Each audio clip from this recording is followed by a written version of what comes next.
السلام علیکم ورحمۃ اللہ وبرکاتہ۔ اس ویڈیو کے بنانے کا مقصد یہ ہے کہ ہم لوگ جو فرض نماز کے بعد اجتماعی دعا کرتے ہیں اس کی حیثیت شرعی کیا ہے، کیونکہ جو لوگ بعد نماز جنازہ کے اجتماعی دعا کرتے ہیں ہم ہمیشہ اس کو بدعت کہہ کے رد کرتے ہیں کہ جو آدمی اجتماعی دعا فرض نماز کے بعد جنازے کے بعد کرتے ہیں ہم اس کو ہمیشہ بدعت کہہ کے رد کرتے ہیں، اور خاص کر ہم بڑی سختی کے ساتھ جو ہے وہ کھڑے ہوتے ہیں اور دیکھ رہے ہوتے ہیں کہ کون مانگ رہا ہے کون نہیں مانگ رہا۔ وہی عمل ہر فرض نماز کے بعد ہم کرتے ہیں تو ہمیں کبھی بھی تکلیف نہیں ہوتی۔ تو اس ویڈیو کو بنانے کا مقصد یہ ہے کہ اگر وہاں ہم سنت کے پیروکار ہیں تو ہر فرض نماز کے بعد ہم سنت کو کیوں چھوڑ دیتے ہیں۔ اس کا معنی یہ ہے ہاتھی کے دانت کھانے کے اور ہیں کچھ دکھانے کے اور ہیں، تو اس لیے بغیر تعصب کے، بغیر کسی مسلکی تعصب کے اس ویڈیو کو ذرا غور سے سنیں گے آپ انشاءاللہ۔ دلیل نہیں لی جائے گی کہ صحابہ کرام علیہ رضوان نے وہ کام کیا یا نہیں کیا۔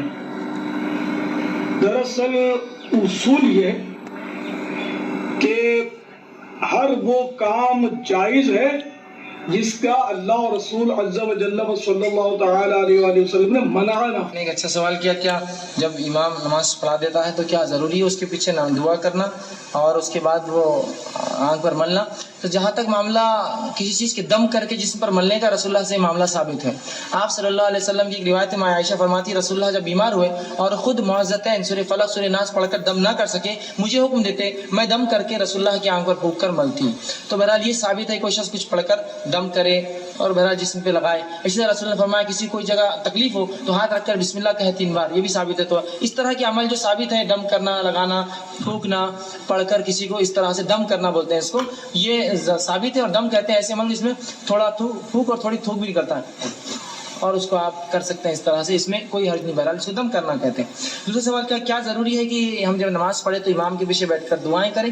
تو یاد رکھیے رسول اللہ صلی اللہ علیہ وسلم فرماتے ہیں دعا مخ العبادہ، دعا عبادت کا مغز ہے۔ دوسری بات فرمایا دعا العبادہ، دعا عبادت ہے۔ تو جب دعا عبادت ہے تو عبادت میں ہم رسول اللہ صلی اللہ علیہ وسلم کے تابع ہیں، انہوں نے جو بتایا وہ کرنا ہے۔ تو کیا رسول اللہ صلی اللہ علیہ وسلم نے یہ کیا کہ ہر نماز کے بعد بیٹھ کر دعائیں کی؟ تو ہاں دعائیں کی، رسول اللہ ہر نماز کی بات کرتے۔ عمر بن خطاب کے دور میں یہ ہوا کہ رسول اللہ ایک شخص اٹھ کر جانے لگا نماز سے، آپ نے روکا ہے میرے بھائی دعا کر، تو دعائیں کرتے۔ لیکن یہ اگر سوال یہ ہے کیا اجتماع میں کرنا ثابت ہے تو یہ ثابت نہیں ہے۔ رسول اللہ انفرادی دعا کرتے، ہر نماز کے بعد ذکر و اذکار کرتے۔ اب رسول اللہ کا عمل تھا ہر نماز کے بعد، یہ آپ سب نے سنا ہوگا، رسول اللہ نماز پڑھتے ایک بار اللہ اکبر کہتے، 3 بار جو ہے استغفر اللہ استغفر اللہ استغفر اللہ کہتے، لا الہ الا اللہ وحدہ لا شریک لہ یہ پڑھتے، اللہم انت السلام منک السلام تو یہ پڑھتے، آیت الکرسی پڑھتے، سورہ اخلاص پڑھتے، معوذتین پڑھتے، سورہ فلق سورہ ناس پڑھتے۔ میرا یہ سوال ہے آج یہ عمل ہوتا ہے کہ ہمارے پاس؟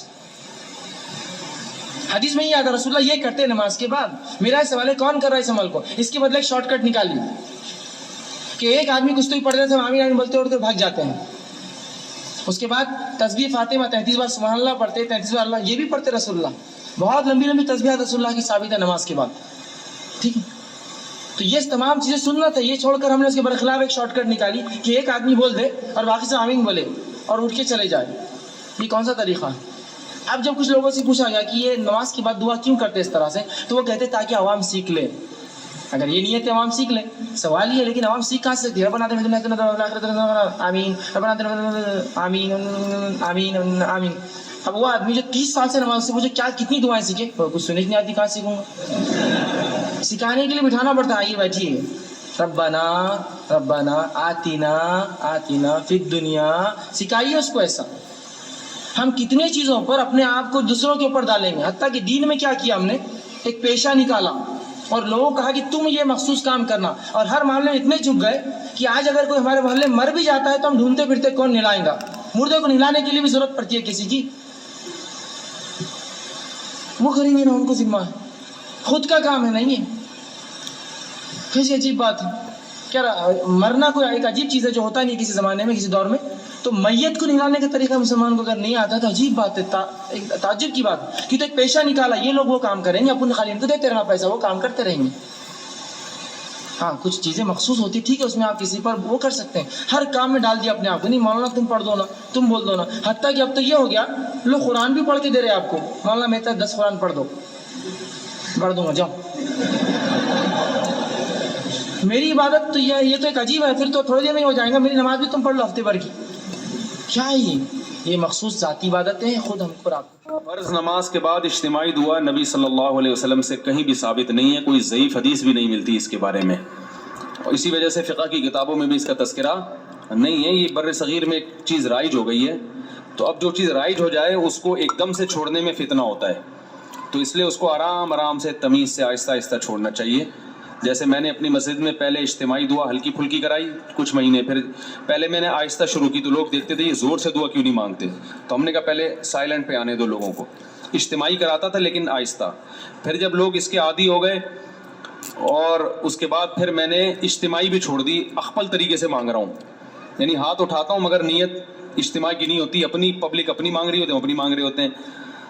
جب یہاں اس کے لوگ عادی ہو گئے پھر اچھا پہلے تو یہ بتاتا تھا ہاتھ اٹھاتے ہوئے نا اللہم انت السلام، یوں کرتا تھا، نیت ہوتی تھی اپنی.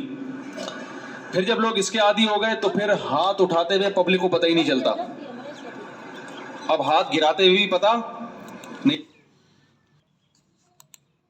نہیں چلتا. تو شروع میں لوگ کنفیوز ہے، یار امام صاحب دعا ختم کرتے تھے پتہ ہی نہیں چل رہا ہوتا، کوئی نہ مس کال آتی ہے نہ کوئی آواز آتی ہے. تو کچھ لوگوں نے اعتراض کیا، کچھ مڑ مڑ کے دیکھ رہے ہوتے تھے ہاتھ گرائے ہیں کہ نہیں گرائے ہیں. تو میں اسے کہتا تمہیں اس سے کیا ہے کہ میں دعا مانگ رہا ہوں کہ نہیں مانگ رہا، تمہیں اس سے کیا مسئلہ ہے، میری مرضی. تو پہلے اس پہ اعتراضات ہوئے، ہوتے نا یہ امام کو باہر نکالو، کہ یہ پتہ نہیں کون سا آ گیا، یہ وہاں بھی ایک دن کا کیا ہے. پھر جب اس کے عادی ہو گئے نا، ابھی یہاں تک آ کے بریک لگ گئی ہے میری. اس کے بعد اگلا اسٹیپ یہ ہے کہ یہ دعا مانگنا نماز کے بعد ہاتھ اٹھا کے کوئی فرض واجب بھی نہیں ہے. تو اس کو اتنا ضروری کیوں سمجھ رہے ہو بھائی؟ جو امام ہاتھ اٹھا کے نماز کے بعد دعا نہیں مانگتا اس کو امامت سے نکال دیتے ہیں. جی خود اندازہ کریں آپ مفتی صاحب کیا فرما رہے ہیں، سچ فرما رہے ہیں یا جھوٹ فرما رہے ہیں. اس کا فیصلہ اب آپ نے میرے بھائیوں کرنا ہے. آج تک یہ دھوکہ دیتے رہے ہیں ہم کہ سنت ہے، اب آپ کو پتہ چل گیا ہے کہ مفتی صاحب خود فرما رہے ہیں کہ نہیں ہے سنت.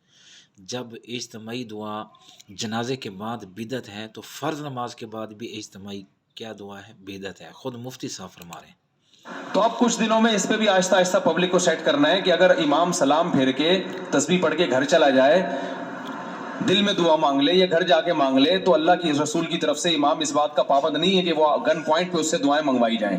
لیکن ابھی لوگوں کا ہاضمہ اتنا ہوا نہیں ہے، یہ کر لیا تو نہیں، آپ لوگ ہی میرے خلاف ہو جائیں گے. تو آہستہ آہستہ جہاں یہاں تک آ گئے تو اگلا اسٹیپ انشاءاللہ 10-20 سالوں میں وہ بھی ہو جائے گا. ٹھیک ہے نا؟ تو ایک دم فتنہ نہیں کھڑا کر دینا چاہیے، تمیز سے. ہر کام جب تمیز سے ہوتا ہے، لوگ کہتے ہیں نا کوئی اونچی آواز میں بات کرو گے بھائی تمیز سے بات کرو، کہتے ہیں نا، تو یہ کام بھی انشاءاللہ ہم تھوڑی تھوڑی تمیز سے یہاں تک پہنچ گئے. یہ بھی بڑی بات ہے، یہاں تک ہماری مساجد میں اس اسٹیج تک پہنچنا بھی آسان کام نہیں ہے. اب دیکھیں جمعے میں دعا شارٹ ہے نا، آج جمعے کے بعد دعا مانگی میں نے نہیں ہے نا، پبلک کو پتہ بھی نہیں چلا، آپ لوگوں کو بھی پتہ چلے گا، چلے جائیں گے گھر. ٹھیک ہے، کوئی جمعے کے بعد تو اجتماعی دعائیں مانگی جاتی ہیں، کوئی ضروری تھوڑی ہیں. تو کوئی ایک بندہ ایسا بھی ہونا چاہیے جو یہ نہ مانگ رہا ہو، یہ بتانے کے لیے کہ وہ فرض نہیں ہے. جو اجتماعی دعا خطبے میں ہوتی ہے وہ تو سنت ہے، وہ ہو گئی. خطبے میں ہم نے دعا مانگی نا اللہم اہدنا فیمن ہدیت وعافنا، یہ ہے سنت، یہ ہم نے کر لیے. تو جو سنت دعا تھی وہ تو ہو گئی. اب آپ کو اختیار ہے اس کے بعد دعا مانگو نہیں مانگو. تو اس طرح سے ہم سیٹنگ پہ لوگوں کو. فرض نماز کے بعد اجتماعی دعا کیوں نہیں کرنی چاہیے؟ آمین تو ہم سورہ فاتحہ میں بھی کہتے ہیں، تو باہر نکل کے کیوں نہیں کرنی چاہیے؟ جیسے نماز میں بھی تو ہم درود پڑھتے ہیں، سلام بھیجتے ہیں، تو نماز کے علاوہ بھی کیوں نہیں کرنی چاہیے؟ اس لیے نہیں کرنی چاہیے چونکہ جنازے کی اذان نہیں ہوتی. کیوں نہیں ہوتی اذان جنازے کی؟ ثابت نہیں ہے. اب کوئی نہیں کہے گا کہ یہ منع کہاں ہے، منع کدھر بھی نہیں ہے. یہ بدعت کی بنیاد ہی اس کے اوپر ہے کہ خیر الہدی ہدی محمد صلی اللہ علیہ وآلہ وسلم. صحیح مسلم 2005 نمبر حدیث. جی سنیں، جنازے کی اذان کیوں نہیں ہے اور تکبیر کیوں نہیں ہے؟ ہم سے یہی کہیں گے کہ اللہ کے رسول سے ثابت نہیں ہے صلی اللہ علیہ وسلم. یہ کبھی نہیں کہتے کہ منع کہاں ہے. تو جب فرض نماز کے بعد اجتماعی دعا ہم مانگتے ہیں تو میرے بھائی اس کے بارے میں بھی ہوش کرنا چاہیے. دوسروں پہ فتوے لگاتے ہیں، خود اس رسم اور بدعت پہ عمل کر رہے ہیں، تو وہ بھی آپ جو ہے جو سارے بغیر کسی تعصب کے، بغیر کسی مسلکی تعصب سے ذرا سوچیں. جب ہمارے فتوے دوسروں پہ لگتے ہیں بعد نماز جنازے کے اجتماعی دعا کے، تو کیا وہ فتویٰ ہم پہ نہیں لگے گا؟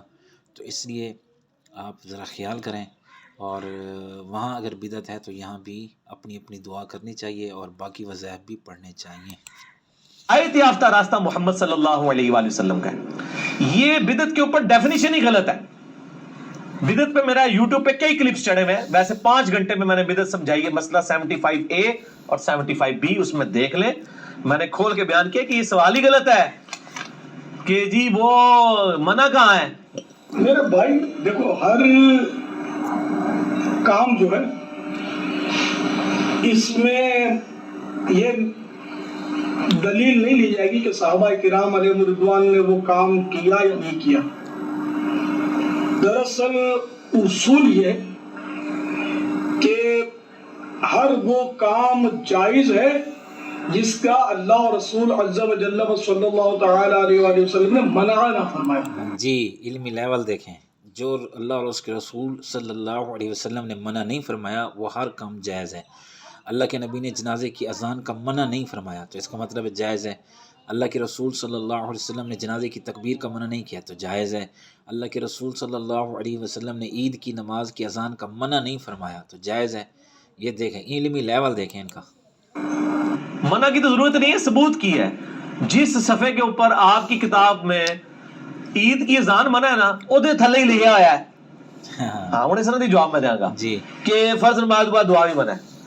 وہ کہیں گے وہ تو سبا کوئی نہیں ہے، اے دعا ثابت ہے، اے بھی کوئی نہیں کدھر لکھا ہوا ہے۔ نبی علیہ السلام کہتے ہیں، اس میں وہ جو حدیث ہے 2738 جامعہ ترمذی میں انٹرنیشنل نمبر کے مطابق، ایک شخص کو چھینک آئی عبداللہ ابن مبارک کے پاس، اس نے کہا الحمدللہ والسلام علی رسول اللہ۔ جی تو عبداللہ ابن عمر کے پاس، صحابی تھے، جی وہابی نہیں تھے جناب، جی صحابی۔ جی عبداللہ بن عمر نے کہا کہ میں بھی کہتا ہوں الحمدللہ والسلام علی رسول اللہ، لیکن چھینک کے اوپر نبی علیہ السلام نے ہمیں صرف یہی تعلیم فرمایا۔ سبحان اللہ، دیکھیں جی دیکھیں، صحابی چھینک کے اوپر الصلاۃ والسلام علی رسول اللہ پڑھنے ہیں تو یہ کیا پڑھنا گناہ تھا؟ لیکن صحابی عبداللہ بن عمر رضی اللہ تعالیٰ عنہ نے روک دیا کہ اس چھینک پر اللہ کے نبی نے ہمیں یہ نہیں سکھایا۔ الحمدللہ یا الحمدللہ علی کل حال تم وہی کہو۔ اس نے نہیں آگے سے کہا کہ تسی درود من کرو، درود شریف پہ منع کب ہے؟ اللہ نے حکم دیا ہے جب چاہو مرضی پڑھ لو، کوئی اس نے آگے سے آرگومنٹ نہیں کیے۔ ٹھیک ہو گیا؟ تو یہاں پہ بھی کسی کو آرگومنٹ نہیں کرنے چاہیے، جہاں جہاں جو چیز تعلیم ہوئی ہے وہ آپ نے کرنی ہے۔ جامعہ ترمذی 2738 نمبر یہ حدیث پڑھ لیں۔